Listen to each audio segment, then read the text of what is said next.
All right, so this presentation is around the reality therapy technique that social workers use to help their clients with different situations and problems. Uh, Reality therapy started in 1965 when choice therapist William Glasser came up with the idea around using a therapy that didn't focus on diagnoses and illnesses and focus it around choices, actions, thoughts, and the like. It's connected to choice theory, in which everything around using the reality therapy, the choices and what you do, and the repercussions that you yourself have to take control of, it's all from choice theory. And it shares the three tenets of choice theory on that the problems that people face are results from unhappy relationships or lack of significant relationships with other people. The fact that only you can control your own behavior and not anyone else's, and that every person has to satisfy five basic genetic needs: survival, love and belonging, freedom, fun, and power. Davison Pereira focus on this in their article about using reality therapy and play therapy in order to help children with their problems. The first tenet is, quote, problems humans face are the results of difficulties arising from unhappy relationships.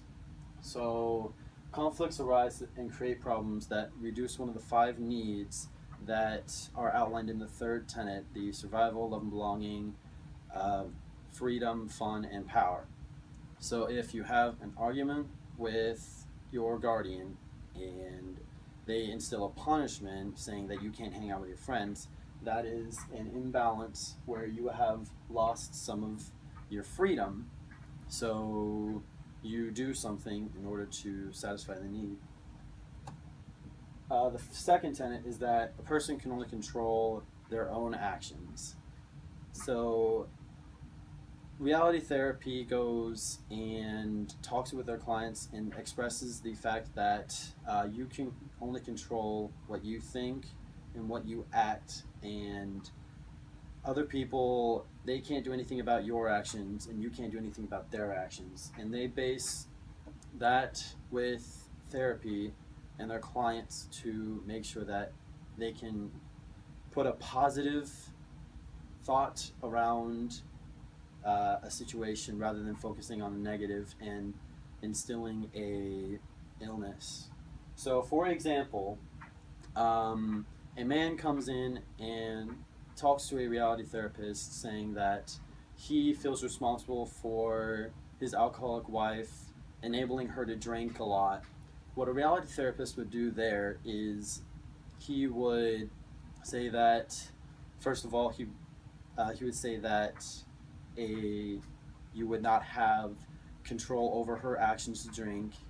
B, he would gather information about the scenario. And C, he would put in a positive uh, thought process through the man's situation to try to think, what can I do in my power to help her solve her drinking problem, such as going to a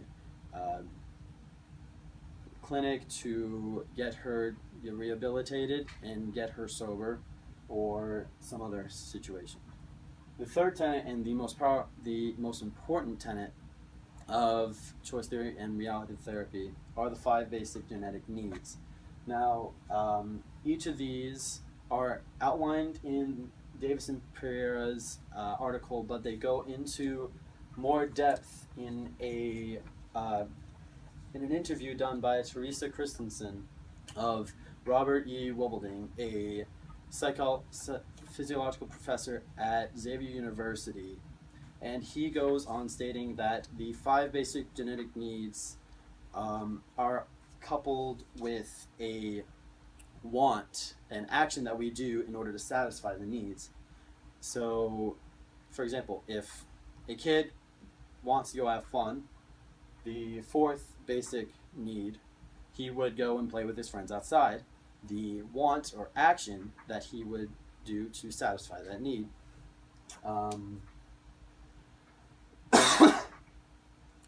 So these wants and needs are around satisfying the the world picture that someone has in their mind, which is just a group of pictures that involve their beliefs, people, relationships that are satisfied by their wants and needs.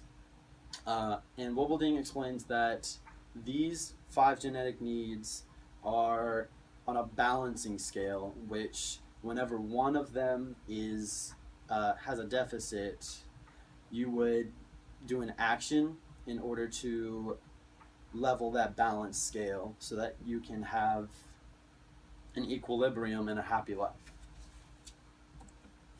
Some examples of the application of reality therapy is the WDEP technique, which outlines wants, the direction, evaluation, and planning. So a reality therapist would ask an open-ended question based on what are your wants? Are you doing stuff that satisfies your wants?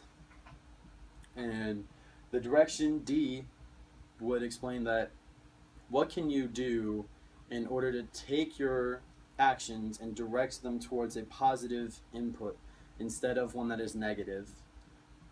Evaluation would say, hey, you've made these changes, reevaluate yourself and your situation. Is anything better, worse, or is it the same? And with P, planning, after that evaluation and that self-evaluation, you would put into effect a plan for what you would like to do.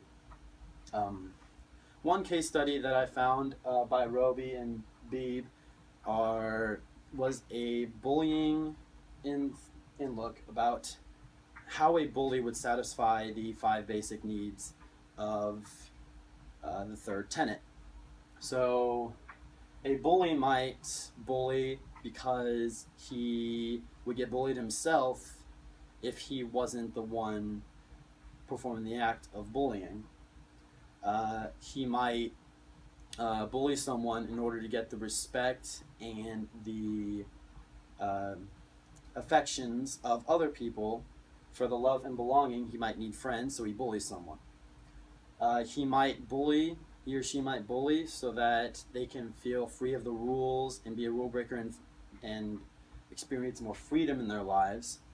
Some bullies do what they do because they want to have fun and they actually find enjoyment in seeing someone trip or get a wedgie or something like that. And finally, a bully might perform these actions because they want to feel powerful and they want to feel like they can control someone's emotions.